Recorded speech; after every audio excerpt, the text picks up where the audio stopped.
अगर आज तक आपने इंडिया में घर नहीं खरीदा और आप पहला भी लेना चाहते हो दुबई में, आप लो।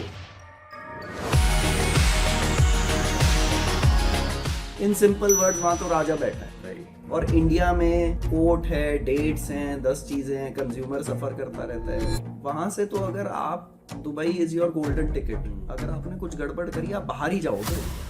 इंडिया में फिर भी अंडर कंस्ट्रक्शन पे मॉर्गेज मिल जाता है, दुबई में नहीं मिलता। लो, दुबई जो है ना, बना ही उन लोगों के लिए जो यॉट पे रह रहे हैं। तो not even once you have to travel to Dubai to sign any agreement और to do any rent agreement, सब आपकी ऐप से होता है। And it's one of the safest renting environment. और दुबई में ना हाथों हाथ 1 घंटे में गाड़ी ट्रांसफर हो जाती है।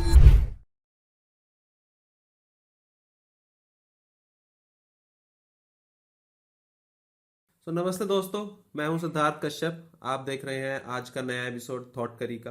आज के हमारे द थॉट करी के एपिसोड के पॉडकास्ट में हमारे साथ जुड़ेंगे मिस्टर भरत खन्ना, दुबई के जाने माने प्रॉपर्टी कंसल्टेंट। दुबई के मेजर जितने भी बिल्डर्स हैं उन सबके साथ काम कर रहे हैं और कर चुके हैं इन द पास्ट। और आज हम उनसे जानने की कोशिश करेंगे बहुत सारी चीज़ों के बारे में, जैसे दुबई के अंदर रियल एस्टेट का क्या स्कोप है, आपको क्यों मूव करना चाहिए, कौन से बिल्डर्स, कौन से प्रोजेक्ट्स, क्या लोकेशन के ऊपर आपको प्रॉपर्टी खरीदनी चाहिए, दुबई के अंदर टैक्स स्लैब रियली बेनिफिशियल आपके लिए है या नहीं है, और भी बहुत सारी बातें। गुड़गांव और दुबई के रियल एस्टेट के में क्या डिफरेंस है, क्या कंपैरिजन है, क्या प्राइस पॉइंट का डिफरेंस है, इन सारी चीज़ों को हमने थोड़ा सा हाईलाइट करने की कोशिश की। और हम उम्मीद करते हैं कि आपको कंटेंट वाइज और जो इनसाइट्स हमने देने की कोशिश की है उसमें आपको एक वैल्यूएबल कंटेंट मिल पाएगा। और एक जो चीज जिसके बारे में हमने बात करने की कोशिश की और थोड़ा सा उसको इलेबोरेटिव वे के अंदर आप तक लाने की कोशिश की, वो है दुबई का golden visa. Golden visa actually है क्या, उसको अप्लाई करने के लिए या उसको लेने के लिए क्या क्या चीजें आपको ध्यान में रखनी है, दुबई के अंदर प्रॉपर्टी बाय करते टाइम आपको किन किन चीजों का ध्यान रखना चाहिए। डीएलडी और रेरा ये गवर्निंग बॉडीज हैं। जैसे इंडिया के अंदर रेरा है, वहां पे डीएलडी है, दुबई लैंड डेवलपमेंट, और रेरा तो इंडिया के अंदर ही आपको पता ही है। डीएलडी और रेरा का क्या रोल है आपकी इन्वेस्टमेंट्स को सेफगार्ड करने में, ये आपको जानने को मिलेगा। भरत ने दुबई की रियल एस्टेट मार्केट को ग्राउंड लेवल से समझा है। He started his career as a sales consultant for luxury brands in cars. Then he grew in his career as a property consultant in Dubai. So उनको basic requirements एक consumer perspective से और एक investment perspective से दोनों का idea है। हमने उनसे जानने की भी कोशिश करी कि एंड यूजर होना और इन्वेस्टर होना दुबई के अंदर कैसे अलग अलग, दो अलग अलग सिनेरियोज हैं, और आपको किस लेवल के ऊपर और किस बिल्डर के साथ कितना रिस्क लेना चाहिए और क्या आपकी रिस्क टेकिंग कैपेबिलिटीज होनी चाहिए। ये सारी चीजें भी हमने ग्राउंड लेवल के ऊपर उनसे बात करी कि कितना हो सकता है और कितना आपको एक्चुअली लेना चाहिए। भरत का 10 साल का एक्सपीरियंस है दुबई में रहने का और दुबई की प्रॉपर्टी मार्केट को जानने का। अब हम उनसे अपनी कॉन्वर्सेशन स्टार्ट करेंगे और हम जानेंगे कि उनके इस एक्सपीरियंस का आप कैसे फायदा उठा सकते हैं। उनसे बातचीत के अंदर आपको समझ में आएगा कि क्या क्या आपको करना है, क्या आप कर सकते हैं। आइए जानते हैं भरत से उनके अनफिल्टर्ड एक्सपीरियंसेस दुबई के बारे में, दुबई रियल एस्टेट के बारे में और दुबई की टेक्नोलॉजी के बारे में। Thank you so much Bharat, आपका स्वागत है हमारे आज के पॉडकास्ट में, and I really thank you for doing this for us. Bharat, आपकी जो रियल एस्टेट की जर्नी थी दुबई में, कैसे स्टार्ट हुई, हमें बताइए जरा उसके बारे में, और कैसा अब तक का आपका सफर है। मैं दुबई में रहता हूँ 2013 से। अच्छा। एंड सबसे पहले मेरे को रियल एस्टेट का फ्लेवर आया था when one of my college friends was there, और उसने मुझे बताया था बैक इन 2014 कि उसने और उसके फ्रेंड ने मिलके कुछ स्पोर्ट्स सिटी में एक स्टूडियो लिया है। आई हैड नो क्लू कि हम लोग वहाँ प्रॉपर्टी खरीद भी सकते हैं as expats. And then 2016 onwards मेरे को बहुत ऑफर्स आने लगे क्योंकि मैं लग्जरी गाड़ियां बेचता था। तो अ lot of people started approaching me कि आप रियल एस्टेट में आ जाओ। नेचुरल प्रोग्रेशन थी, मतलब मेरे लिए सेम क्लाइंट जो मेरे से फरारीज खरीद रहे थे, लैम्बोर्गिनीज, रोल्स रॉयस खरीद रहे थे, वो ही घर भी खरीद रहे थे। तब तक कुछ गोल्डन वीजा नहीं था, कुछ नहीं था। तो I slowly started looking at a few deals. एक आध डील ब्रोकर करके देखी while I was still doing automobile, and eventually I realized that this is pretty cool. So I took the plunge, and yeah, it worked out. गाड़ियों से ज्यादा पैसा है उसमें। हाँ ऑफ कोर्स, मैं मतलब पहले तो मैं कस्टमर सर्विस से अपना करियर स्टार्ट किया था. I was in American express for 5 years. Wow, in India? या ओके, गुड़गांव. हाँ Wow. Golf course road Okay. Campus. तो Which year? that was 2007 to 12. Awesome. हाँ तो तब मेरे फ्रेंड्स ना बड़ा सेल्स करते थे, बड़ा पैसा कमाते थे. अच्छा, आप वो कार्ड्स वाले प्रोसेस हाँ, में हाँ, थे? हाँ. Okay, wow. तो आई रियलाइज कि यार मेरे फ्रेंड्स तो बहुत पैसा कमा रहे हैं सेल्स में. तो मैंने कहा मुझे सेल्स करनी है. तो I got hired by Steve मैडन shoes here. That was Reliance Brands limited. Wow. So I got hired, tasted that, then got an offer from Aldo Shoes in Dubai. So moved to Dubai.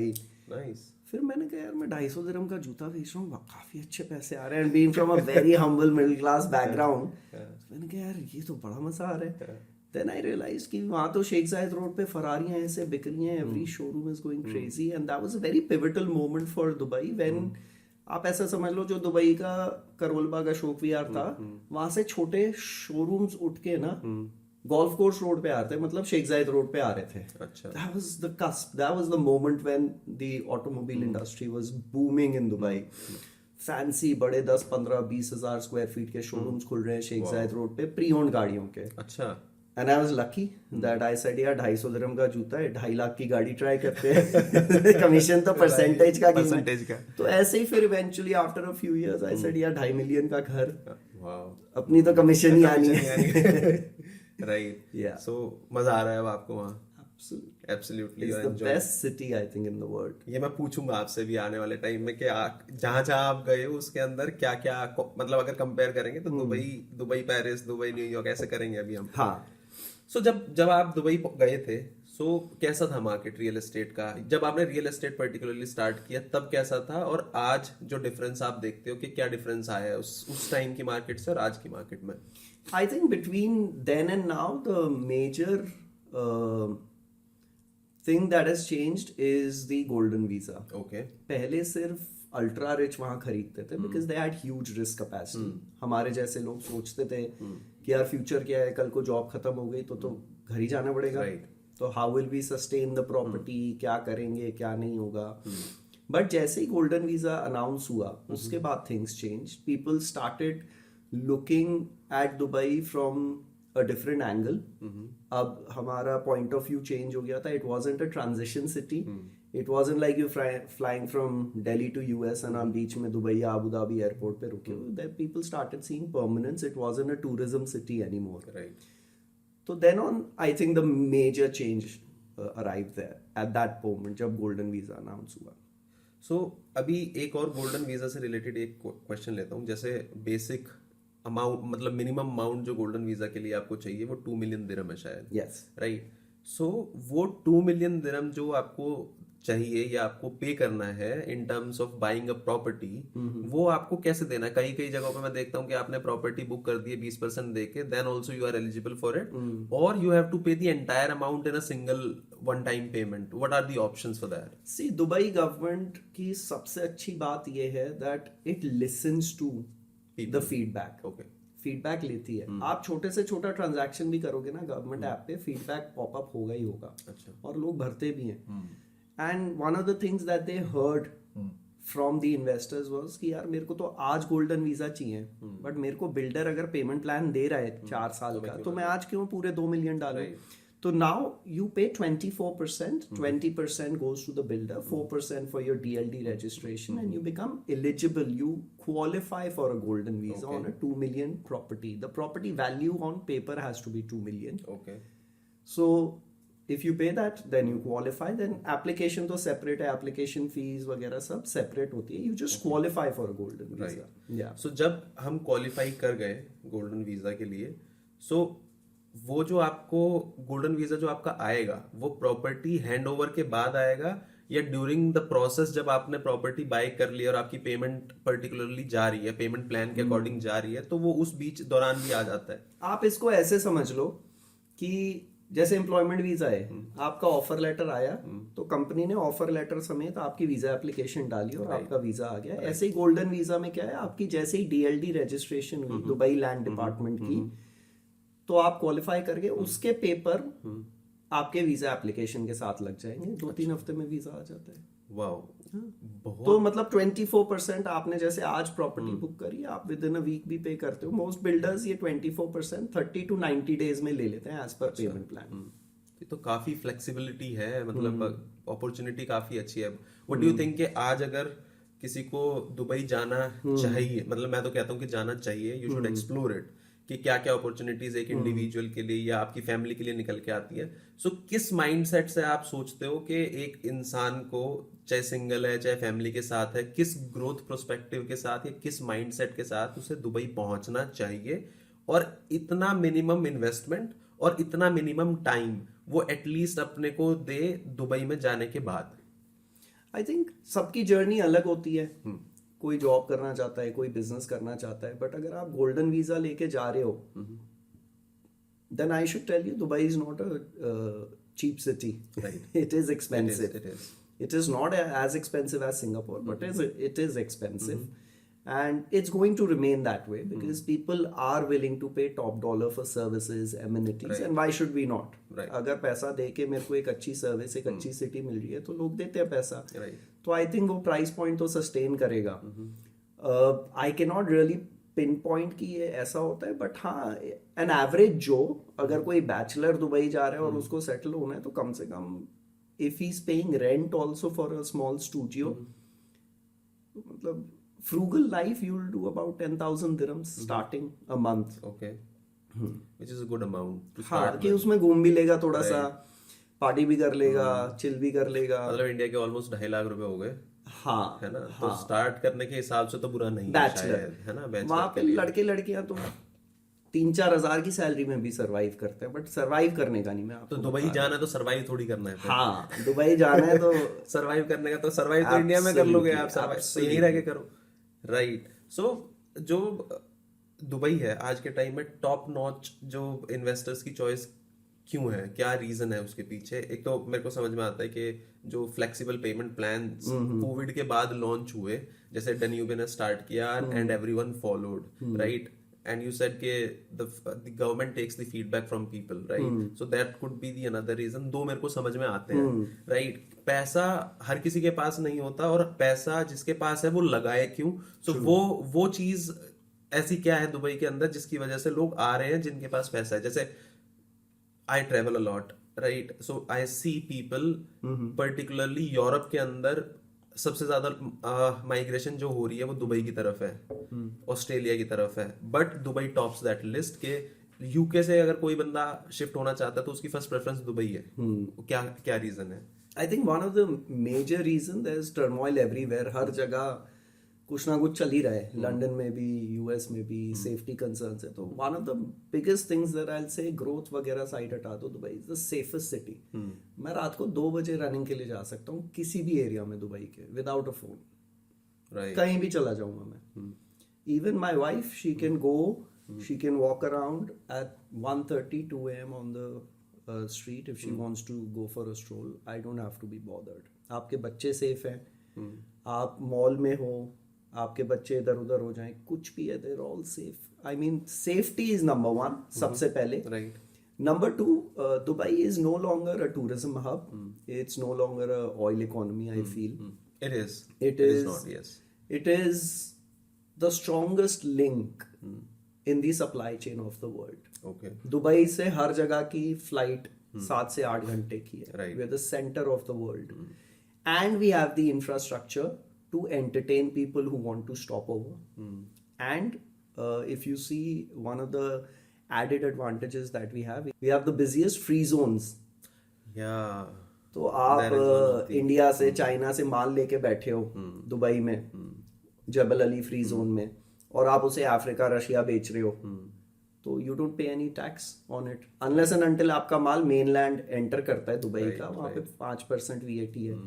तो उसकी बहुत बड़ी advantage है that you have. And then हमारे पास infrastructure है, land है, warehousing है, पोर्ट के कनेक्टिविटी है, रोड्स हैं, राइट, एयरपोर्ट्स हैं, कैपेबिलिटी है to move that material also. ऐसा नहीं है कि बस हम बैठे हुए बीच में और कुछ है नहीं। If you want to move whatever amount of material, we have the logistics and the capability to move it, तो people prefer it. Right.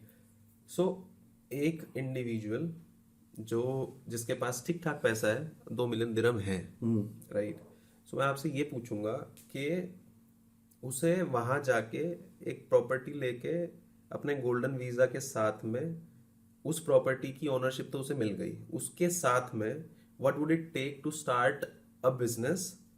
like you said कि real estate is the hottest market in Middle East, in Dubai, right? So वो कैसे start कर सकते हैं उस पैसे को घुमा के रोटेट करके दुबई के अंदर? जैसे 2 मिलियन दिरहम आपको साथ में तो देने ही नहीं है, but he has those 2 million dirhams, so 24% आपका टोटल फर्स्ट टाइम चला गया, जो 76% बचा उसे कैसे कैपिटलाइज और यूटिलाइज कर सकते हैं दुबई के अंदर? इस पर्टिकुलर मार्केट में एंटर करने के लिए क्या रिक्वायरमेंट्स होंगी? देखो, सबसे पहले तो क्योंकि आप ऑफ प्लान पे प्रॉपर्टी ले रहे हो, ऑफ प्लान प्रॉपर्टी ले रहे हो तो अंडर कंस्ट्रक्शन है, तो अभी आपको वो मिली नहीं है, राइट? तो आपको वहां पे सस्टेन करने के लिए, रहने के लिए तो घर वगैरह रेंटल सब लगेगा, और कुछ भी बिजनेस करना है तो आपको ट्रेड लाइसेंस निकालना होगा। ट्रेड लाइसेंस फ्री जोन का जो है 7 से 10,000 दिरहम का भी आ जाता है। मेनलैंड का जो है हो सकता है 1 लाख का भी कोई आए प्रोसेस हो के। It depends on what activities you do and which category you are. So there are categories and then activities. जैसे अगर हमें रियल एस्टेट बेचना है तो हम रियल एस्टेट का ट्रेड लाइसेंस लेते हैं, तो उसके अंदर sale purchase of new property है, फिर रीसेल का लाइसेंस है, फिर लीजिंग का लाइसेंस है, तो उनकी एक्टिविटीज ऐड करवानी पड़ती हैं। So I don't think it's a major issue for anybody to start, and it's a very easy process also. अच्छा, तो ज्यादा मतलब एक पर्टिकुलर फिगर आप बता पाओगे कि जैसे सपोज करो कि एक प्रॉपर्टी के लिए मैंने सुना है कि 2 चीजें होती हैं, एक प्रॉपर्टी कंसल्टेंट और प्रॉपर्टी सेल। वो दोनों अलग अलग चीजें होती हैं, या एक ही प्रॉपर्टी कंसल्टेंट सारे काम कर सकता है कि उसने new property buying and purchase का लाइसेंस भी ले लिया, फिर रीसेल का भी ले लिया, फिर लीज का भी लाइसेंस होता है शायद? एब्सोल्युटली, है ना? आप ले सकते हो, आप अपने एक्टिविटीज ऐड कराते रहो अपनी कंपनी के नाम के अंदर, ट्रेड लाइसेंस के अंदर।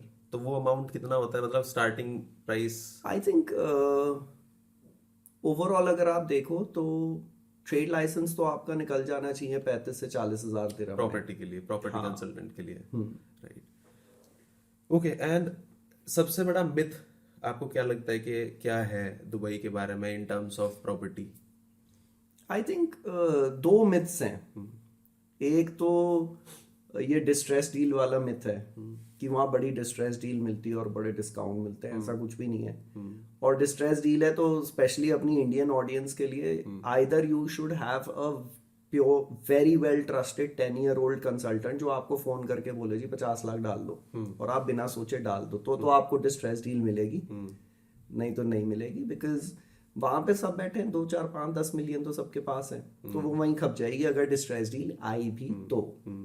और दूसरा, आई थिंक ये व्हेन एवरीबडी फील्स कि एक बबल है दुबई, ओवर सप्लाई आ जाएगा, तो उसके लिए डेटा देखना बहुत जरूरी है। देखो, कोई भी चीज ऊपर जाती है ना, चाहे वो स्टॉक मार्केट हो, क्रिप्टो हो, गोल्ड हो, सिल्वर हो, तो एक पेसिमिस्टिक आउटलुक होता है जिसको सुनते हुए लोगों को बहुत अच्छा लगता है। राइट। अगर मैं आपको बोलूंगा यार ये चीज मत कर, ये खराब है, तेरा पैसा फंस जाएगा, आपको लगेगा मैं आपका बेस्ट फ्रेंड हूँ, आपका गाइड हूँ। और यही अगर मैं बोलूंगा ना यार ये बहुत सही चल रहा है यार सिद्धार्थ, इसमें पैसा डाल, आपको लगे यार ये तो मुझे बेच रहा है, इसका कोई अल्टीरियर मोटिव होगा। तो वर्ल्ड वर्क्स लाइक दैट, ये ह्यूमन साइकोलॉजी है। बट दुबई के अंदर कोई बबल नहीं है। अगर आप दुबई का 2040 एजेंडा पढ़ोगे, डबल द पॉपुलेशन होगी। अभी हम ऑलमोस्ट 4 मिलियन टच कर रहे हैं, 4 से 8 मिलियन होते हैं। बेसिक मैथ भी करते हैं, आप मान लो 25 से 40, 15 साल होते हैं। बड़ी जल्दी करके आपको बताता हूँ, 25 से 40, 15 साल होते हैं। 4 मिलियन पॉपुलेशन बढ़नी है, हम सेफ साइड उसे 3 मिलियन ले लेते हैं। राइट। 3 मिलियन 15 साल में मतलब 2 लाख लोग आएंगे।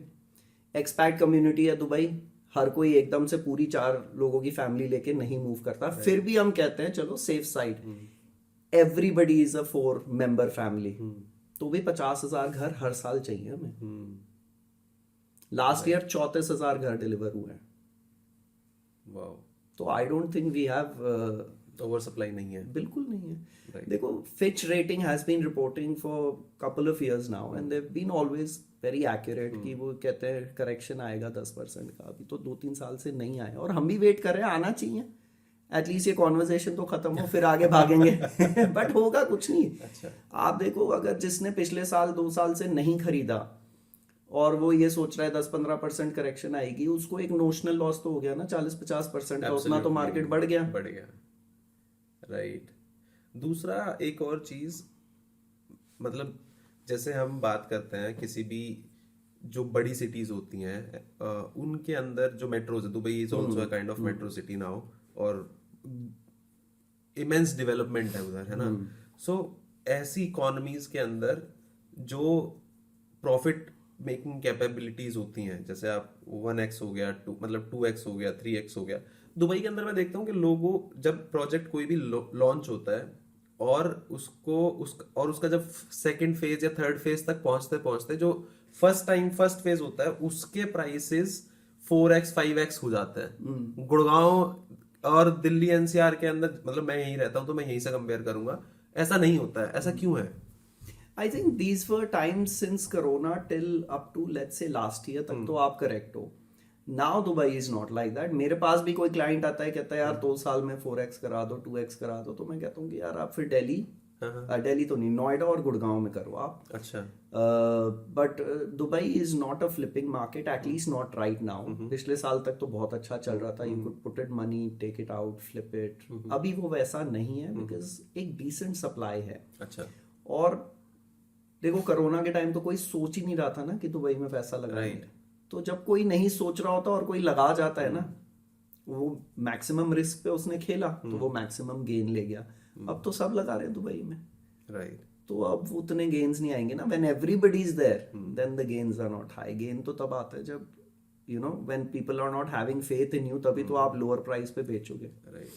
कितनी रिस्क टेकिंग कैपेबिलिटी होनी चाहिए दुबई के अंदर इन्वेस्ट करने के लिए एक पर्टिकुलर इंसान की? मतलब वो इंडिविजुअल पर्सपेक्टिव हो सकता है कि सपोज करो मैं 2 मिलियन दिरहम मेरे पास है, वो उसके ऊपर रिस्क परसेंटेज कितनी हो सकती है कि इतना पैसा अगर आप लगा रहे हो तो ये रिस्क परसेंटेज तो कुछ तो होगी ना, कि शायद प्रोजेक्ट ना चला, है ना, कि इन्वेस्टर्स ने पैसा अपना निकाल लिया और प्रोजेक्ट ऐसे ही रह गया, स्टार्ट ही नहीं हो पाया, बिका ही नहीं माल।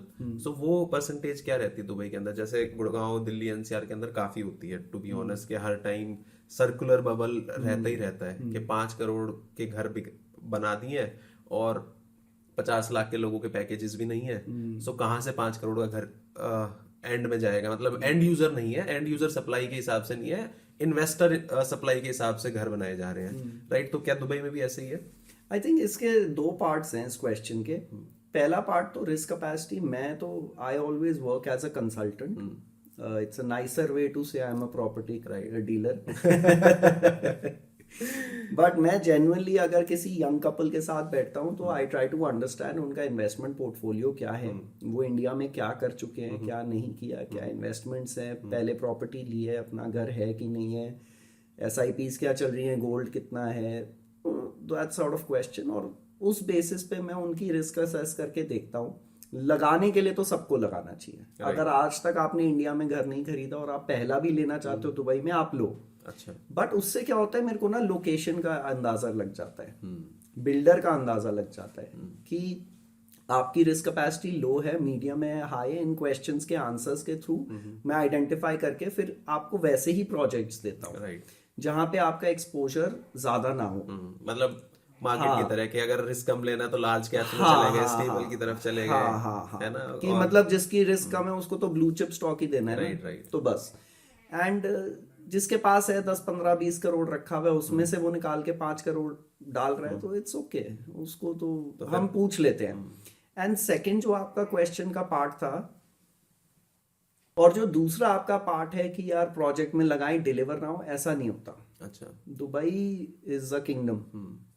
वहां पे his highness Sheikh Maktoum, he runs Dubai like he runs a company, he's the CEO, and we're very serious about what the world perceives about Dubai. आपने कभी नहीं सुना होगा दुबई में किसी ने बोला कि यार मैंने पैसे लगाए, प्रॉपर्टी डिलीवर नहीं हुई, ऐसा होता ही नहीं। So I tell you very quickly process क्या है। When you come as a developer to Dubai, आपका लैंड पार्सल फुली पेड होना चाहिए, और 20% आप एस्क्रो अकाउंट में डालते हो। ओके। अब me claiming that I am a consultant, मैं हमेशा आपको अच्छे प्रोजेक्ट की तरफ ले जाऊंगा जो पहले 1 महीने के अंदर या 2 दिन के अंदर या 2 घंटे में सोल्ड आउट हो जाएगा। तो इसका ये बेसिक आइडिया तो है कि 120% ऑफ द प्रोजेक्ट वैल्यू की हमारे पास गारंटी है कि पैसा आएगा ही आएगा, है ना। तो उसके बाद भी जो है DLD एस्क्रो अकाउंट से जेन्युइन फिजिकल सर्वे करके पैसा छोड़ता है बिल्डर को। अच्छा। हाँ, ऐसा नहीं कि किसी को ब्राइब कर दिया और पैसे निकलवा लिए और किसी और प्रोजेक्ट की जमीन खरीद ली बिल्डर में, ऐसा पॉसिबल ही नहीं है। सर्वेयर आता है एज पर जो कमिटमेंट होती है at the time of getting the RERA application signed, तो बिल्डर ने जितने परसेंटेज पे बोला होता है उतने परसेंटेज पे ही पैसा निकलता है। अब क्या होता है, पेमेंट प्लान भी कंस्ट्रक्शन लिंक्ड है, तो कंज्यूमर भी पे कर रहा है। और अगर मैंने एज अ ट्रू कंसल्टेंट आपको अच्छा प्रोडक्ट दिलवाया है तो आपका जेन्युइनली पेमेंट उसमें आ रहा है, तो जो बिल्डर का 20% डिपॉजिट था वो हमेशा सरप्लस रहता है। And then if something happens, God forbid, तो फिर the government takes over and takes care of the investors always.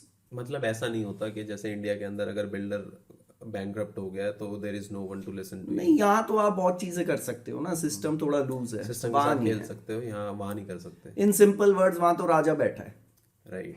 और इंडिया में कोर्ट है, डेट्स हैं, 10 चीजें हैं, कंज्यूमर सफर करता रहता है। वहां से तो अगर आप, Dubai is your golden ticket, अगर आपने कुछ गड़बड़ करी आप बाहर ही जाओगे या तो खुद भागोगे। एंड हु वांट्स कि यार मैं दुबई जैसी अपॉर्चुनिटी छोड़ के भाग जाऊं और कभी वापस ना जाऊं।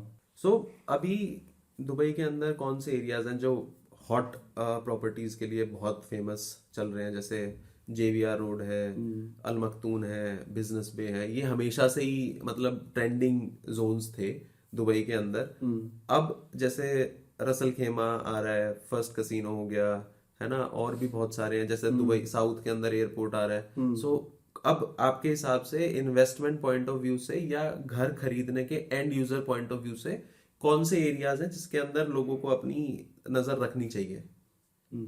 देखो, अगर कोई बिल्कुल ही लो रिस्क कैपेसिटी से आ रहा है और कह रहा है मेरे को एकदम आरओआई चाहिए, रेंटल चाहिए, तो उनको तो एस्टैब्लिश कम्युनिटीज में जाएं, कैपिटल गेन्स पे थोड़ा सैक्रिफाइस करके business bay, downtown, DIFC, financial centre, JVR, marina, JLT यहाँ पे लेना चाहिए। या फिर अगर उनको केटर करना है मिडिल क्लास को, थोड़ा सा मिडिल एंड अपर का मिक्स, क्योंकि ये पहले वाले तो हो गए premium areas.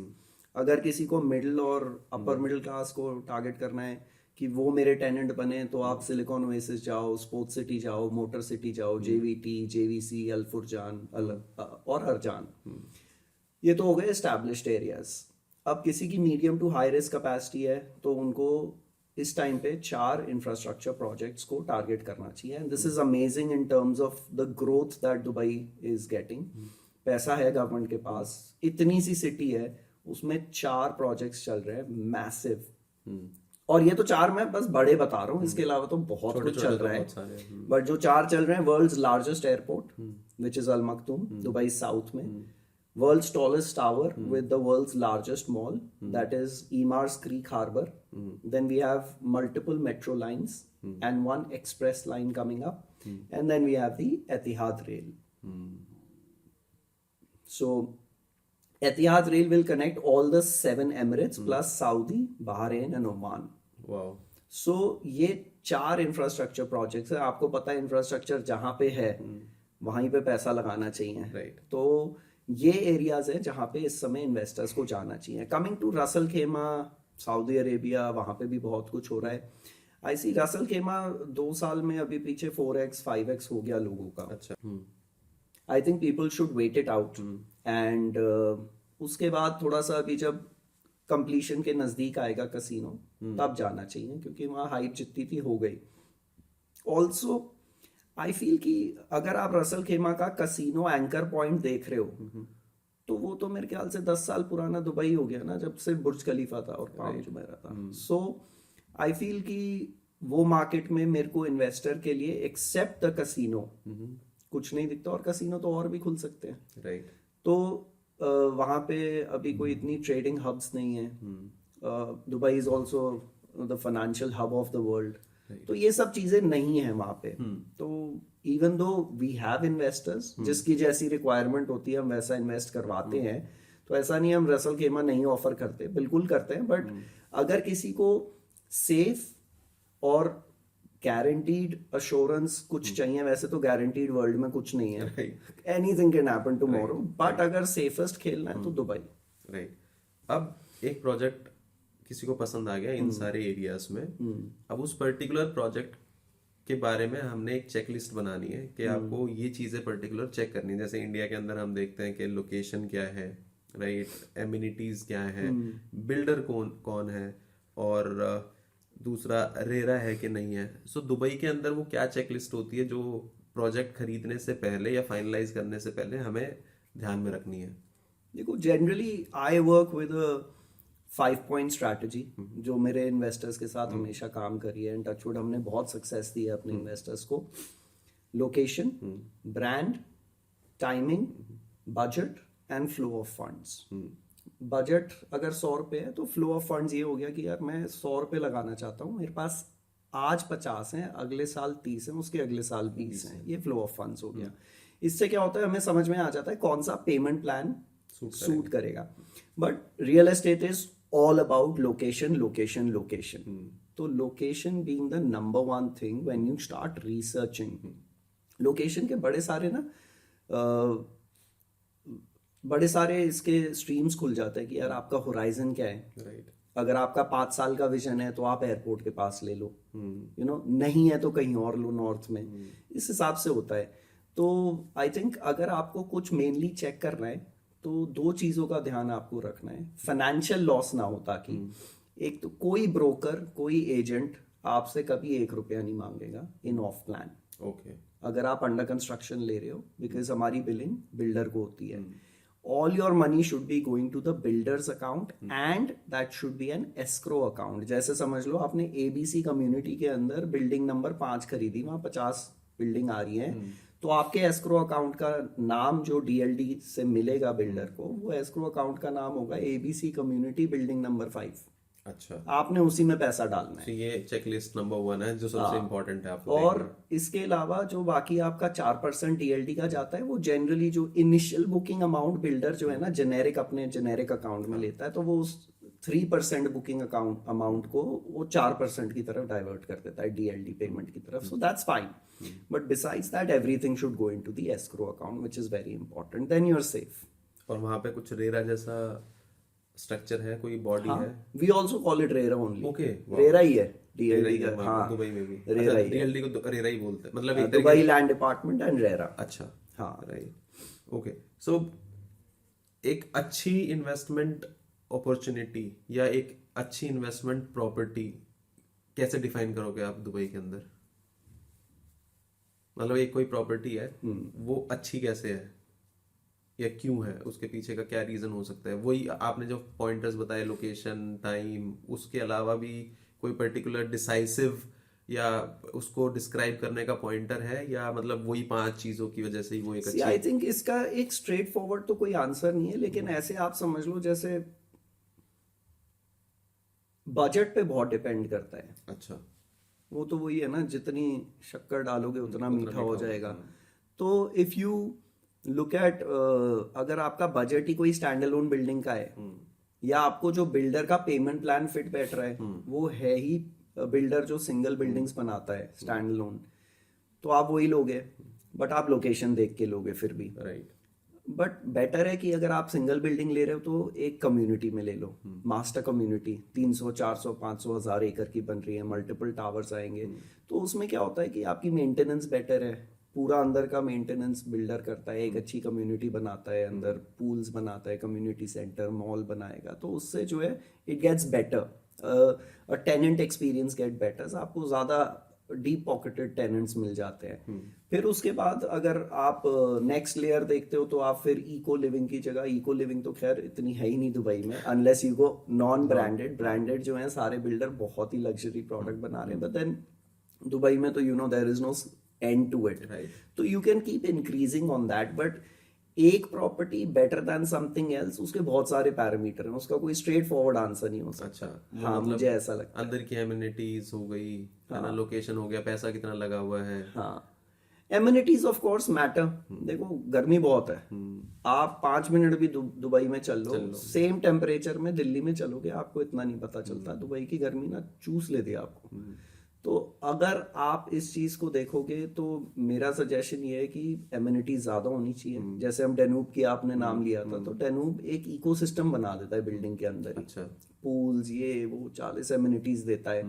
And nobody wants to get out. और टेनेंट भी ऐसे देखता है ना कि यार चल मेरी करंट बिल्डिंग के अंदर जिम नहीं है बट वहाँ जिम है और मैं जिम के एवरेज 350 से 500 दिरहम महीने के देता ही हूँ, तो might as well increase my rent, तो मैं इसमें मूव हो जाता हूँ। तो amenities matter a lot to the tenant definitely, and होनी भी चाहिए, व्हाई नॉट। सही बात है।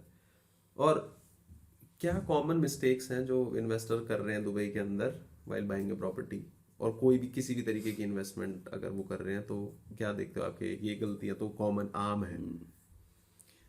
मुझे लगता है कि जो मैक्सिमम मैंने अपने एग्जिस्टिंग क्लाइंट्स की गलतियां देखी हैं वो ये देखी हैं कि अगर आपकी रिस्क कैपेसिटी लो है और नॉन ब्रांडेड आप खरीद रहे हो, कुछ भी खरीद लेते हैं सेल्स पेज, तो मेरे जैसे सेल्समैन घूम ही रहे हैं, तो बातों में आके नॉन ब्रांडेड ले लिया, लोकेशन गलत पकड़ ली। अब एयरपोर्ट जो है 67 स्क्वायर किलोमीटर का बन रहा है, जो एरोपोलिस है वो 104 स्क्वायर किलोमीटर की है। तो गूगल मैप पे इतना बड़ा अगर एयरपोर्ट आपको दिख रहा है, कोई अगर आपको यहाँ पे कुछ दे रहा है तो लोग सोचते हैं यार ये तो बहुत पास है, और वो फंस जाता है क्योंकि that even in today's travel time is about 25 minutes वो गूगल मैप पे देखने में। और फिर नॉन ब्रांडेड में क्या आपको क्वालिटी नहीं मिलती। नॉन ब्रांडेड वो जाए जिसका बजट नहीं है और उसने इवेंचुअली वहां जाके रहना है, तो उसके उतने ही पैसे में उसे 1 बेडरूम चाहिए कि यार मेरे को स्टूडियो वाले पैसे में 1 बेडरूम दिलवाओ और 1 बेडरूम वाले पैसे में 2 बेडरूम दिलवाओ। तो आप ब्रांड छोड़ो कि आपने खुद रहना है, आप कॉम्प्रोमाइज कर लोगे। बट अगर आप इस इंटेंशन से ले रहे हो कि मैं इन्वेस्ट करूं और फिर उसके बाद मैं उसे बेचूंगा 3 साल बाद, तो 3 साल बाद जब डेनूब की, डमैक की, बिनगाटी, अजीजी, ईमार, शोभा, इनके जब इतने यूनिट्स मार्केट में खड़े होंगे तो आपकी यूनिट को कौन पहले देखेगा? Right. So always think like a businessman कि आप एक प्रोडक्ट लॉन्च कर रहे हो मार्केट में और आपका टारगेट ऑडियंस क्या है, आप किसको बेचना चाहते हो, और वो मार्केट में खड़ा होगा कि नहीं होगा उस टाइम पे। राइट। दूसरा सबसे इम्पोर्टेंट प्राइस पॉइंट, जैसे इन्वेस्टर्स जो हैं वो इंडिया से निकल के दुबई जा रहे हैं, ये सबको पता है, फैक्ट भी है। दूसरा जो प्राइस पॉइंट का कंपैरिजन है, Dubai works on carpet area, उसके अंदर कोई दूसरी टर्मिनोलॉजी है ही नहीं कि जितना बोला है उतना ही मिलना है। आपके पास सुपर कारपेट एरिया या कारपेट एरिया की कोई भसड़ वाली चीज है ही नहीं, राइट। सो उस प्राइस पॉइंट से अगर आप कंपेयर करोगे गुड़गांव, दिल्ली, नोएडा, गाजियाबाद इनफैक्ट, या इंदिरापुरम भी आज के टाइम में, आपको क्या लगता है दुबई का प्राइस पॉइंट सस्ता है या इन जगहों का प्राइस पॉइंट सस्ता है?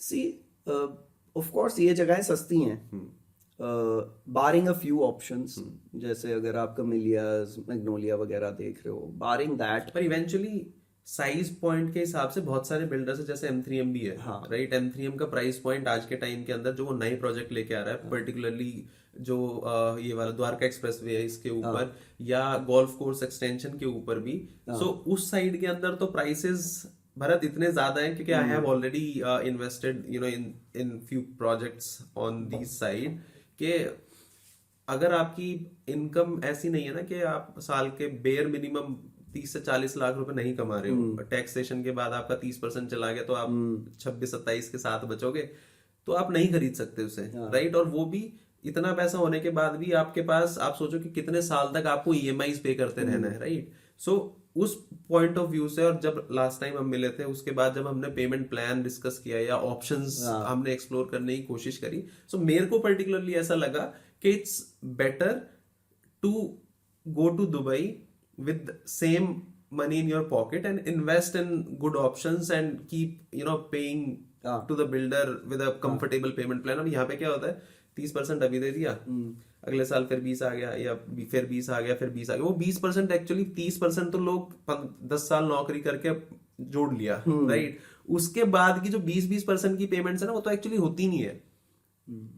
सो उस पॉइंट ऑफ व्यू से अगर आप कंपेयर, अगर मैं इसको देखूं ना, तो आप देखो सिद्धार्थ, इंडिया में फिर भी अंडर कंस्ट्रक्शन पे मॉर्गेज मिल जाता है, दुबई में नहीं मिलता। अच्छा। रेयरिटी में शायद ईमार पे मिल जाए, वो भी आपकी प्रोफाइल देख के, 10 चीजें देख के ईमार पे फिर भी मिल जाएगा, नहीं तो किसी बिल्डर पे अंडर कंस्ट्रक्शन मॉर्गेज नहीं मिलता। तो यहाँ पे आपको एडवांटेज है। यहाँ पे आपको शायद 2 करोड़ का नोएडा में 2 बेडरूम मिल रहा है, बट दुबई में नहीं मिलेगा। दुबई में तो 2 करोड़ में ब्रांडेड स्टूडियो, जैसे अगर डेनूब का ही लूँ तो लास्ट 2-3 प्रोजेक्ट में 8.5 लाख दिरहम का स्टूडियो था स्टार्टिंग, मतलब which equates to 2 crore in today's terms.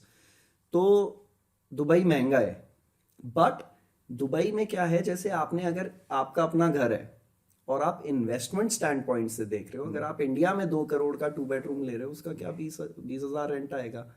वहां पे आपको अगर आपने ब्रांडेड स्टूडियो लिया है, उसका ऑलमोस्ट आप 5,000 से 7,000 मंथली रेंटल निकाल लेते हो दिरहम्स। वही 5,000 dirham equates to 1,25,000 a lakh, month. हाँ, तो अगर मैं कहता हूँ कि लोग कहते हैं यार वहां से Indians are taxed on global income, वहां से मैं पैसा लाऊंगा तो टैक्स तो कटेगा भाई, फिर भी कितना कट जाएगा, 1,25,000 लाओगे आप अगर 30% टैक्स ब्रैकेट में भी हो अपनी इंडियन इनकम लगा के, तो कितना कट जाएगा आपका, 12 या 36 कट जाएगा।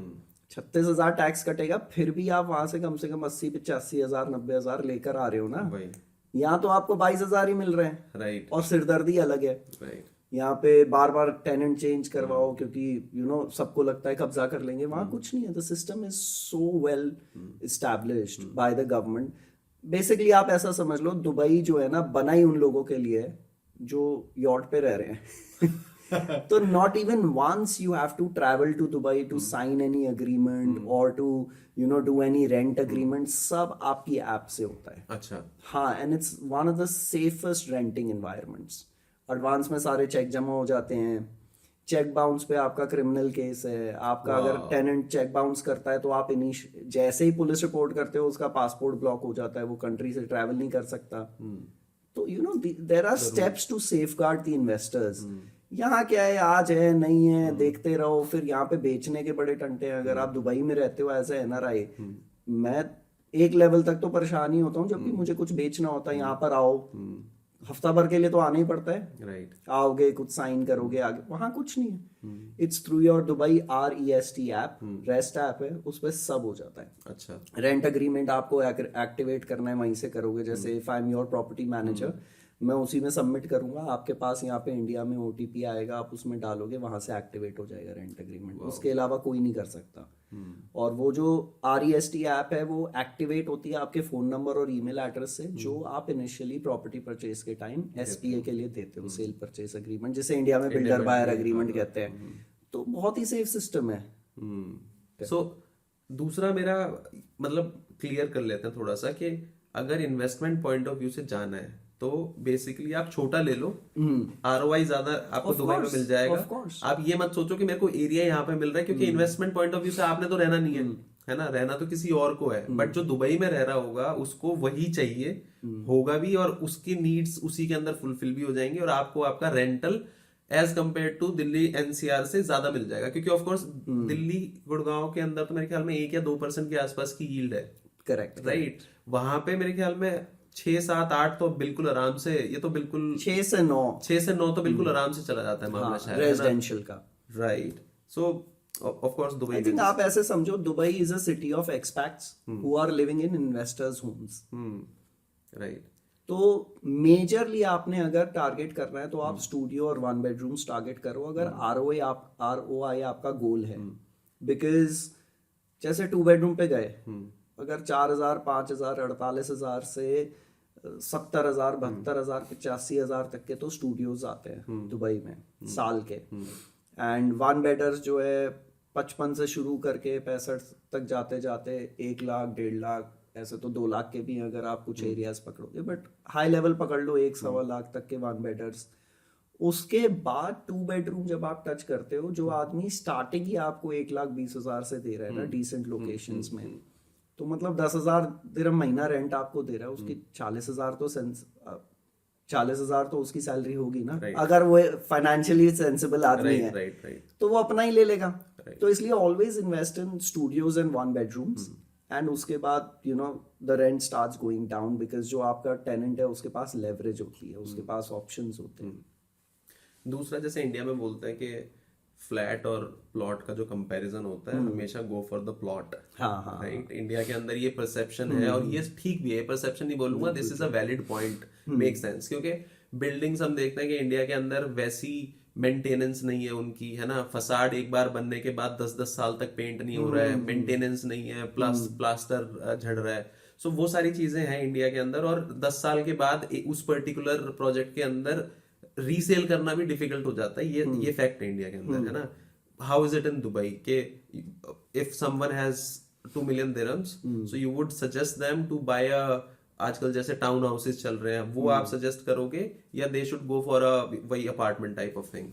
देखो, अगर आप अपार्टमेंट और फसाड की पहले बात करते हो तो जैसे मैंने कहा, लोकेशन, ब्रांड एंड टाइमिंग। तो ब्रांड बहुत क्रिटिकल है। अगर आप ब्रांड लोगे तो उसकी ब्रांड फेस वैल्यू वो आपकी बिल्डिंग बाहर से और अंदर से मेंटेन करके ही रखेगा। अच्छा। क्योंकि उसको तो ब्रांड की लेगेसी मेंटेन करके रखनी है। नॉन ब्रांडेड में जाओगे तो वो बना के दे देगा आपको, और फिर आप उसमें करते रहो जो भी है। If you talk about villas, townhouse and apartments, of course, long term अगर आप देखो तो जमीन आपकी है और अब फ्री होल्ड है दुबई, तो डेफिनेटली आपको जमीन से लेना चाहिए।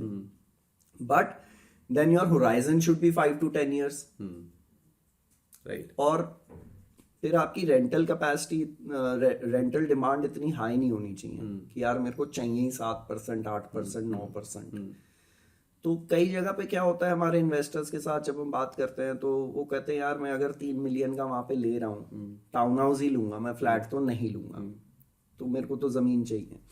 आप टाउन हाउस लेते हो, फिर पता चलता है जी उस पर तो 5% ही रिटर्न आएगा, बिकॉज रेंटल्स चलते हैं studio, 1 bedroom, 2 bedroom, 3 town house, villas. तो फिर वहां पे वो कहते हैं यार इतने की तो अब इंडिया में एफडी करा लेंगे। Which is true, हाँ, बट एफडी पे उतने मेजर आपको कैपिटल गेन्स नहीं मिल रहे जो वहां मिल रहे हैं, राइट। और फिर दुबई में आप जमीन लेके बैठे हो। तो यस, अगर उस टाइप का होराइजन है तो करना चाहिए, लेकिन अगर थोड़ी फास्टर ग्रोथ चाहिए और हायर आरओआई चाहिए तो आप अपार्टमेंट्स ही लो, स्टूडियोज। उसका टिकट साइज भी बड़ा है। अगर कोई पहली बार इन्वेस्ट कर रहा है तो मैं सजेस्ट करता हूँ कि आपके पास अगर 3 million है टाउन हाउस का, तो उसको बजट को बढ़ाओ और आप फिर ईमार का टाउन हाउस लो। अच्छा। ताकि आपको गेन्स अच्छे मिले, फिर उसके अलावा कुछ मत लो। अच्छा। और अगर 3 million का ही एग्जैक्ट थ्रेशोल्ड है, उसके नीचे के टाउन हाउसेज जो है डमैक वगैरह के हैं, तो आई विल से कि आप स्टिल जो है एक कंसिडरेशन कर सकते हो while Damac is building beautiful communities, but आप अपने रिस्क को हेज करके फिर 2 1 bedroom ले लो, प्ले कर लो ना ज्यादा, क्योंकि उसको तो हम इवेंचुअली बेच के दोबारा भी टाउन हाउस ले सकते हैं। क्योंकि थोड़ा सा कैपिटल गेन तो आपका बनता भी है ना, क्योंकि आप पहली बार जा रहे हो, आपने देखा भी नहीं है, आप समझो मार्केट को समझने की कोशिश करोगे, राइट। दैट तो आप फिर एक जो है दुबई साउथ अब डेवलप हो रहा है बिकॉज ऑफ द एयरपोर्ट। वहां पे 5 चीजें हो रही है। वर्ल्ड्स लार्जेस्ट एयरपोर्ट आ रहा है, प्लस वहां पे Expo City centre is supposed to become our World Trade Centre. Then Jebel Ali free zone वहां पर है, जबल अली पोर्ट वहां पर है, और पाम जबल अली लॉन्च हो गया है। ये पांचों चीज collectively Dubai South will have close to 1 to 1.2 million population in the coming years by 2030। मैं कहता हूँ ये 4 चीजें छोड़ दो, एयरपोर्ट पे ही 2.5 लाख लोग काम करेंगे as per the Al Maktoum International Airport website announcement. तो आप एक वहां ले लो और एक नॉर्थ में ले लो, सेफ बेट खेल लो, राइट। सो हेज करना इज ज्यादा सिग्निफिकेंट। अगर आपको अच्छे कैपिटल गेन्स चाहिए तो yes, you go into apartments. So और जो दुबई में टेक्नोलॉजी एनवायरनमेंट है वो भी काफी मैसिव है ना। सो कैसे वो बाइंग एक्सपीरियंस और customer experience in terms of real estate और एंड ऑल ओवर वो कैसे एनहांस कर रहा है लोगों का experience? I think it's one of the best I feel in the world. 4-step process है। स्टेप 1, अगर आपको कोई भी यूनिट ऑफर होती है बाय द डेवलपर और बाय एनी ब्रोकर, उसका एक सेल्स ऑफर आता है। और मैं आपको प्रोसेस ही समझा देता हूँ फटाफट। सेल्स ऑफर आता है, सेल्स ऑफर में आपका यूनिट नंबर, प्रोजेक्ट का नाम, बिल्डिंग का नाम, यूनिट का size, price, payment plan, unit का लेआउट। अगर मास्टर कम्युनिटी है तो मास्टर कम्युनिटी के अंदर बिल्डिंग कौन सी है, किस साइड का फेसिंग अपार्टमेंट है, और बिल्डिंग के अंदर कौन सा अपार्टमेंट है, सब आपको मार्क मिलता है। सेल्स ऑफर आपको कोई भी निकाल के देगा, सेम ही निकल के आएगा आपके पास, कभी उसमें चेंज नहीं होगा। प्राइस हमेशा सेम ही होगा, ऐसा नहीं कि कोई ज्यादा प्राइस दे दे कोई कम प्राइस दे दे, ऐसा नहीं होता। उसके बाद if you agree with that sales offer तो आपसे जनरली लिया जाएगा आपका passport, national ID, email address, phone number, ID. हाँ, national ID, phone number, email address and your physical mailing address. Okay. ये सबमिट करने के बाद आपको बिल्डर की तरफ से एक पेमेंट लिंक आएगा या इनवॉइस आएगा ऑफिशियल ईमेल से, आप उस पर 3% पेमेंट करते हो। 3% पेमेंट करते ही आप एक offer to purchase / reservation form / booking form sign करते हो। वो डिजिटली होता है, वो सेल्स ऑफर ही होता है, बस सेल्स ऑफर 2-3 पन्ने का होता है, ये जो है 10 पन्ने का होता है। इसमें थोड़े टर्म्स एंड कंडीशंस और लिखे होते हैं, बाकी सेम इन्फॉर्मेशन होती है, प्लस इसमें आपकी इन्फॉर्मेशन होती है। ओके। तो it's always important you double check that your name, your phone number, everything is correct at multiple stages, क्योंकि इसके नेक्स्ट जो डॉक्यूमेंट साइन होगा, एक बार वो हो गया तो उसके बाद आपका जो है चेंज नहीं हो सकता, बहुत हैसल है उसके अंदर। जब ये आप साइन करते हो OTP, तो आपको 7 से 10 दिन में 11% पेमेंट और करनी होती है to make a total payment of 14%। 10 builder का, 4 DLD का। अब जो आपके 11% गए हैं वो एस्क्रो अकाउंट में गए हैं, जो आपके OTP में मेंशन्ड होता है। OTP आप डिजिटली साइन करके, या तो आप प्रिंट लेके साइन करके स्कैन करके वापस भेज दो, या फिर आप जनरली डिजिटल साइन करके दे दो। एट दिस पॉइंट अब जैसे बिल्डर की नेक्स्ट पेमेंट की डिमांड है, वो 7 to 10 डेज में है या 30 डेज में है, वो आपको पेमेंट एक और 10% करनी होती है। जब आप ये पेमेंट करते हो तब आपके पास कोरियर से SP आ जाता है। ये जनरली 60 से 100 पेज का, जैसे इंडिया में बिल्डर बायर एग्रीमेंट होता है, मोर डिटेल्ड डॉक्यूमेंट। इसको आप फिजिकली इनिशियल करोगे और जहां जहां साइन लिखा है पासपोर्ट वाला साइन करोगे और वापस कोरियर करोगे। Okay. Now the builder takes the 4% amount and this SPA goes to the DLD and registers your property in your name. अब आप क्या करते हो, इस जगह पे आके आप दुबई की REST ऐप डाउनलोड कर सकते हो और अपना जो आपने phone number, email address builder को दिया था वो डालोगे, उस पे OTP आएगा, तो आपको अपनी प्रॉपर्टी दिखनी शुरू हो जाएगी ऑनलाइन इमीडिएटली। कूल। हाँ, and then you go through your payment plan. 3 साल बाद, 2 साल बाद, 1 साल बाद, जब भी आपका हैंडओवर है, हैंडओवर पे फुल पेमेंट करने के बाद ऐप के थ्रू ही आपके पास आपका चौथा स्टेप और चौथा डॉक्यूमेंट आ जाता है, which is the sale deed. Okay. वो PDF फाइल, बस होगी आपकी प्रॉपर्टी। इंडिया की तरह नहीं है कि आपको BBA के लिए पहले बिल्डर के पास भागना है, फिर अपने प्रॉपर्टी डीलर के पास नहीं। अगर आप दुबई में हो तो ठीक है, हम भी कहते हैं आ जाओ यार बिल्डर के ऑफिस में ही बैठ के साइन कर लो। मतलब वो वाले इतना हैसल नहीं है कि आज वेबसाइट नहीं चल रही है, आज रजिस्ट्रेशन के लिए लॉयर अवेलेबल नहीं है, नहीं, वो सारी हैसल नहीं है ना। कुछ नहीं, बिल्डर का PR हो जाता है, DLD के ऑफिस में रजिस्टर कराता है। टाइम फ्रेम आपको मैंने सारे बताए थे। SPA का ये होता है, SPA आप जब भेजते हो, कोई बिल्डर 2 हफ्ते में कर देते हैं, कोई बिल्डर को 40 दिन लग जाते हैं, डिपेंडिंग ऑन कौन कितनी वॉल्यूम बेच रहा है। राइट, हो गया। मेरा तो एक हमारा ना सिग्निफिकेंट क्वेश्चन है जो हम सबसे पूछते हैं, जो भी सेल्स में होता है या सपोर्ट में होता है, किसी भी प्रोजेक्ट में या किसी भी अपने फील्ड में।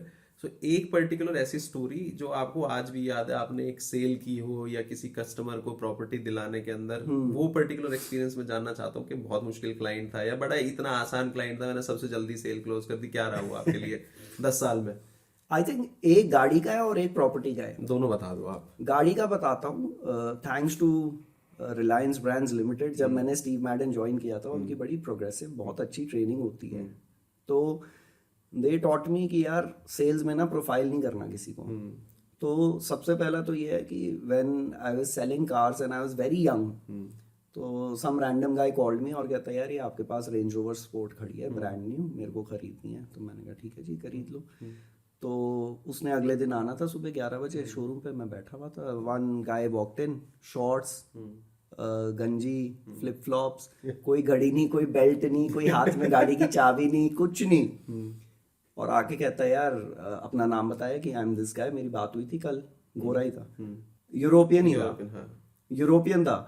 तो he walked in and said कि यार मेरी कल बात हुई थी। मैंने कहा अरे यार, उसके तो यहाँ ना रेत लग रही थी, बीच से आ रहा था। तो ही सैट डाउन एंड कहता है यार मेरे को वो गाड़ी देखनी थी। तो मैं उसको थोड़ा सा तो प्रोफाइल किया, बट जैसे तैसे मैंने कहा चल यार, अब ब्रांड न्यू गाड़ी, 0 किलोमीटर, कह रहा टेस्ट ड्राइव करूंगा। मैंने कहा चल यार करा देते हैं, सुबह बैठे हैं, कोई क्लाइंट नहीं है। मैंने ड्राइवर को बोला, ड्राइवर थोड़ा पुराना कंपनी का था, मैं नया था, वो भी कह रहा अरे भरत जी आप क्या कर रहे हो, कोई सर। मैंने कहा यार आप ज्ञान मत दो, आप निकालो गाड़ी, देखते हैं, लेट्स फ्लो विद इट।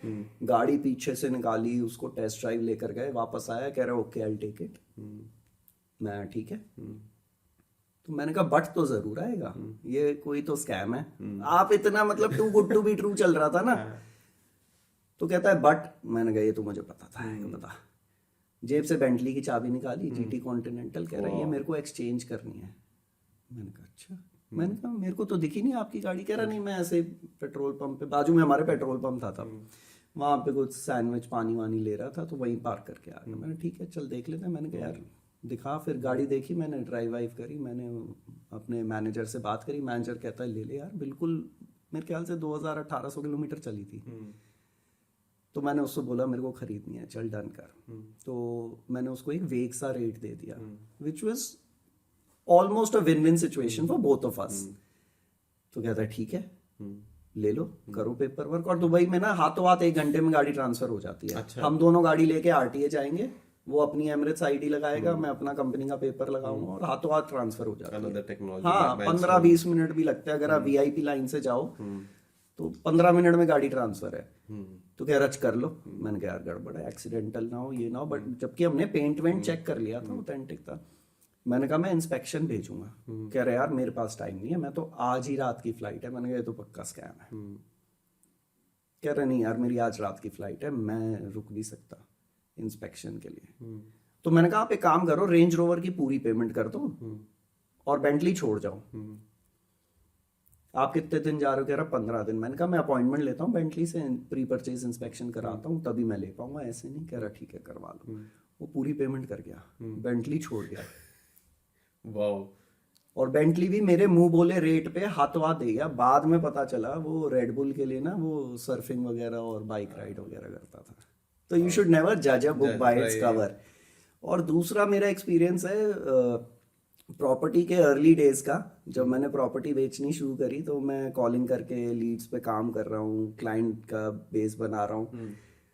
तो क्लाइंट आए इंडिया से, 2 भाई आए, ऐसे ही मिले, कह रहे होटल की लॉबी में आ जाओ। मिले, बात करी, और बात करके बहुत अच्छा क्लिक हो गया, जैसे फैमिली का, जैसे आपका मेरा हुआ था ना कि यार वाइब बिल्कुल मैच कर गई। और करते करते मैंने समझा क्या करना चाहते हैं, क्या नहीं करना चाहते हैं। और टचवुड मेरे पास ऑप्शंस बहुत अच्छे थे उनके लिए, और वो मंझे हुए प्रॉपर्टी इन्वेस्टर्स थे इंडिया के।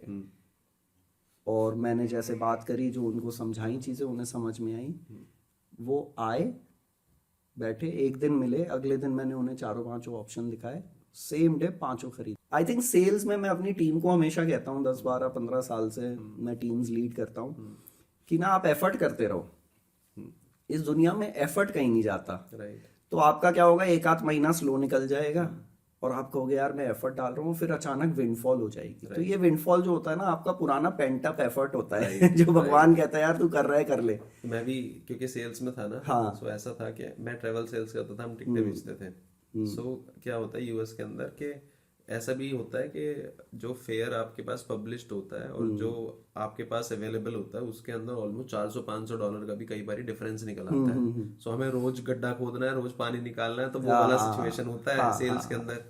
सो ऐसे ही लो सीजन भी पीक सीजन ही था, और डेज वर लाइक के पूरे फ्लोर के ऊपर सेल्स हो रही है, इकलौता मैं ही था कि जिसकी सेल्स हो ही नहीं पा रही थी।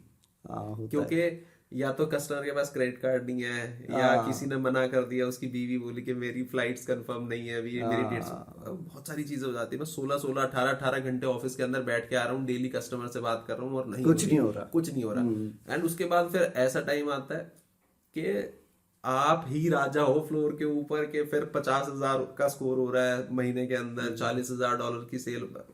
तो ये तो सेल्स का पार्ट हो जाता है। आई थिंक मैंने क्या ऑब्जर्व किया है टीम्स को देखते हुए, और हम थोड़ा रियल एस्टेट से ऑफ जा रहे हैं, बट मैंने क्या देखा है, जब आपका बड़ा चेक आता है ना सेल्स में, तो उसके फॉलोइंग मंथ आप थोड़े से कंप्लेसेंट हो जाते हो।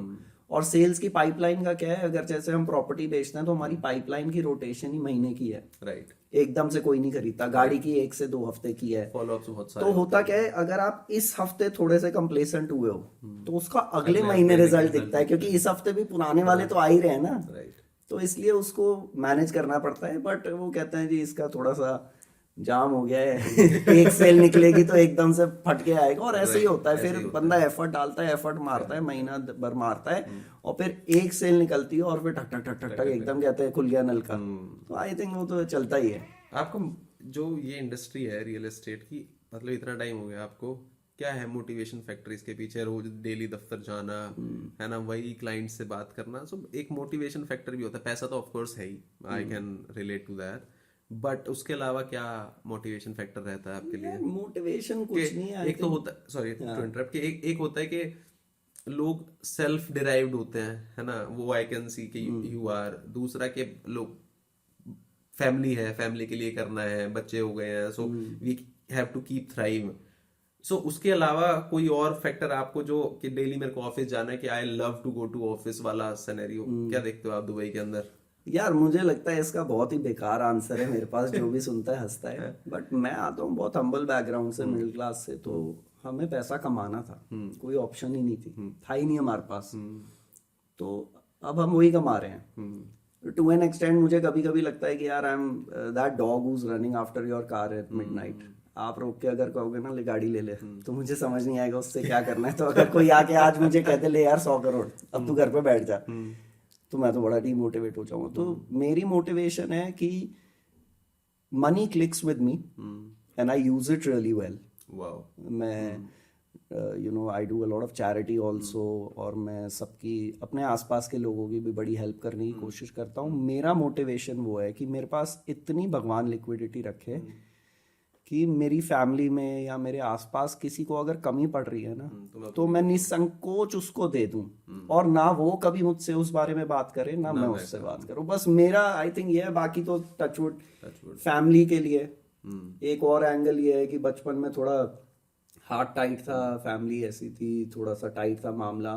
तो जब मैंने काम करना शुरू किया तो मैंने सोचा यार मेरे माँ बाप को कभी मैं ना करूं किसी चीज के लिए।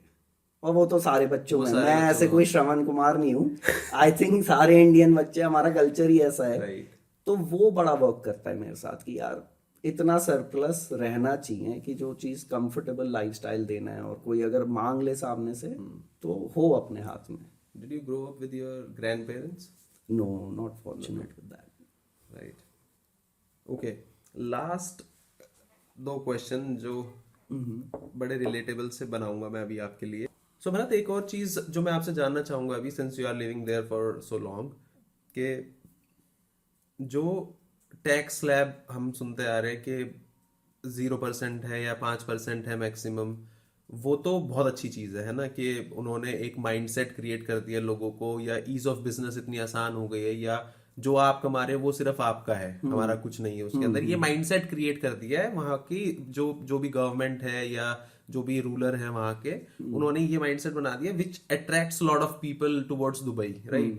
करेक्ट। लेकिन जैसे इंडिया के अंदर कोई बंदा है जो दुबई जाने की सोचता है, उसमें बहुत सारे लोग वो होते हैं जो 30% टैक्स स्लैब के अंदर या 20% के अंदर फॉल करते हैं, राइट? सो नाउ जितने मेरे दोस्त वहां पे हैं, या आप भी होंगे अगर आप उससे कोरिलेट कर पाए, तो बहुत सारी चीजें ऐसी हैं, जैसे रेंट है, राइट, जैसे एजुकेशन है, हेल्थ केयर है, राइट, और भी बहुत सारी जो बेसिक एमिनिटीज होती हैं वो थोड़ी सी एक्सपेंसिव है दुबई के अंदर as compare to India. Insurance one of those things. So क्या आपको लगता है वो 30% का जो टैक्स, हम 30 या 20% का जो इंडिया के अंदर टैक्स पे करते हैं, वो अगर टुवर्ड्स दोज एमिनिटीज दुबई के अंदर हम स्पेंड कर देते हैं, so it makes more sense as compare to living in India? और अगर उससे थोड़ा सा 10-15% हम एक्स्ट्रा भी पे कर रहे हैं दुबई के अंदर, then also it makes sense. So क्या प्रोज एंड कॉन्स है कि दुबई के अंदर रहने के और दुबई के अंदर ना रहने के? यार मेरे हिसाब से ना, अगर आप इंडिया में हो, आपका अपना घर है और आपकी ज़्यादा कोई EMIs नहीं है, तो आई थिंक आप एक एवरेज लाइफस्टाइल में 2 लाख में भी रह जाओ, right? But Dubai is different.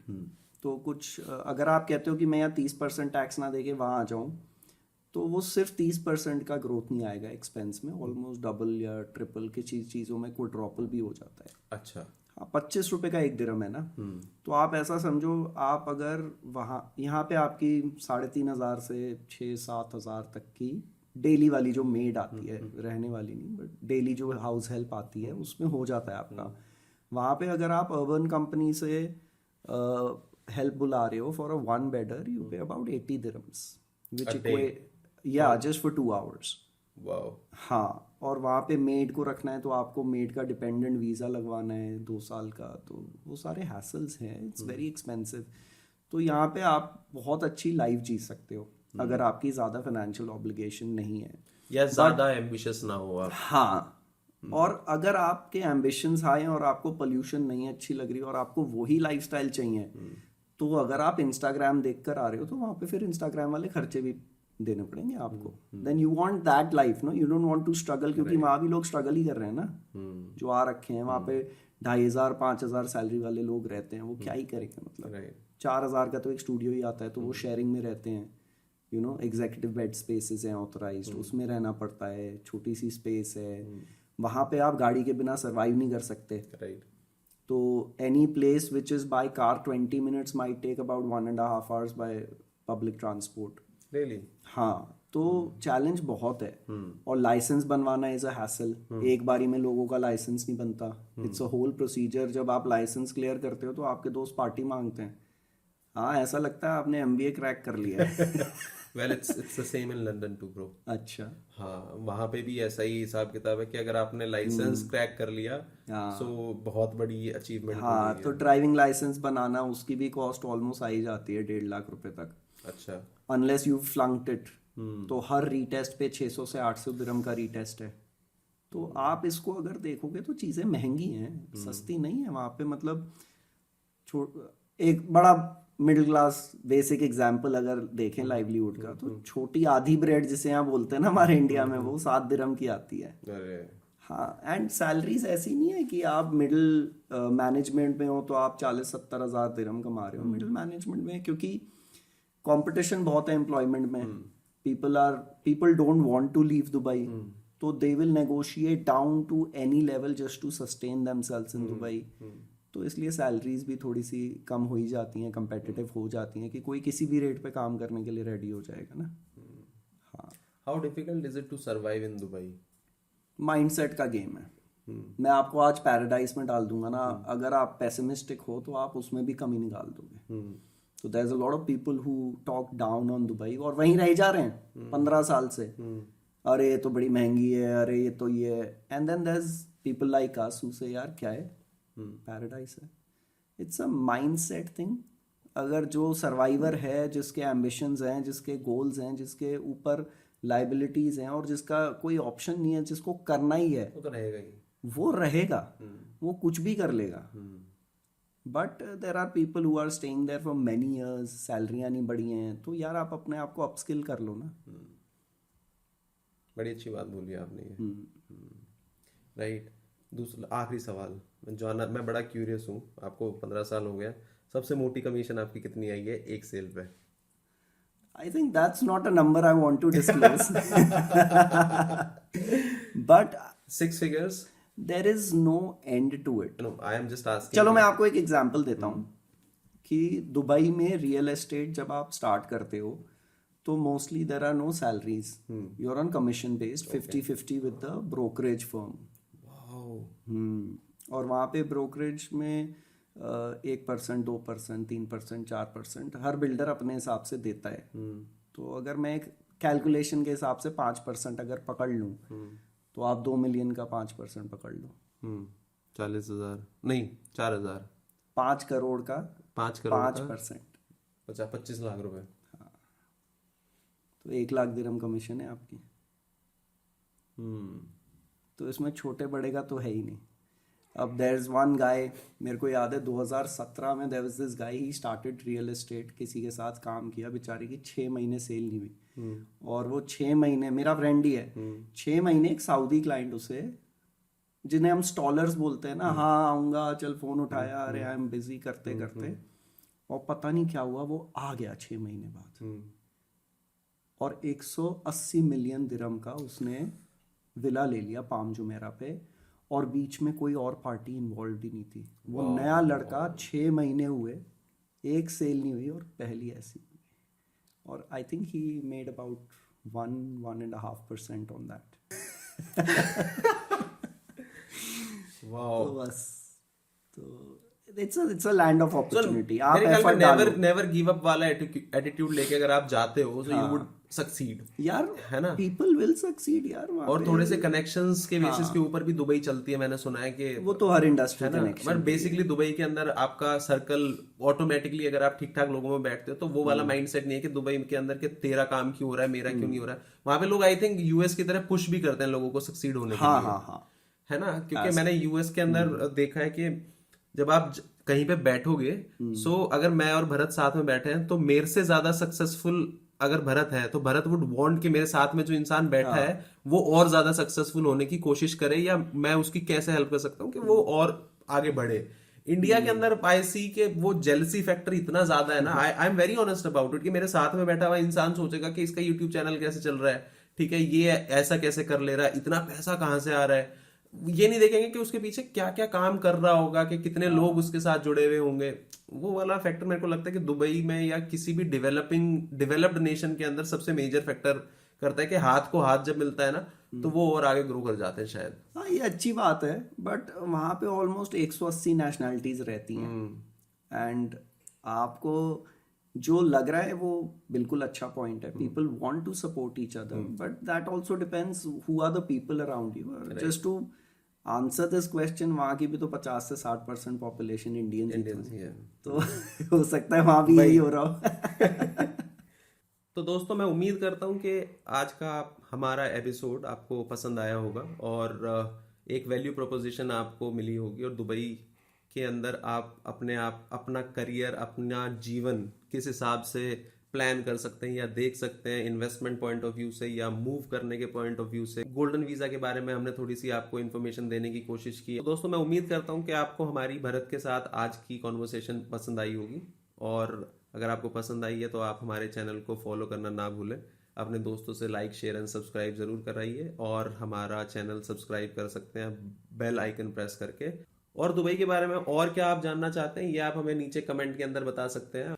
हम आपके कमेंट का रिप्लाई जरूर करेंगे पॉजिटिवली, आप उसकी चिंता ना करें। और बाकी अगर नेक्स्ट आप दुबई के बारे में या दुबई से रिलेटेड प्रॉपर्टी के बारे में या दुबई में इन्वेस्टमेंट के बारे में या दुबई में किसी टाइप के करियर के बारे में या और भी कुछ दुबई के बारे में आप जानना चाहते हैं तो आप हमें नीचे कमेंट में बता सकते हैं। आपको हमारा पॉडकास्ट कैसा लगा ये भी आप हमें नीचे कमेंट में बता सकते हैं। कोई हमारे लिए फीडबैक है तो वो भी आप हमें नीचे कमेंट में बता सकते हैं। और हमारी कोशिश यही रहती है कि हम हर एपिसोड के अंदर आपके लिए वैल्यूएबल इनसाइट लेके आए, एक वैल्यूएबल प्रोपोजिशन लेके आए।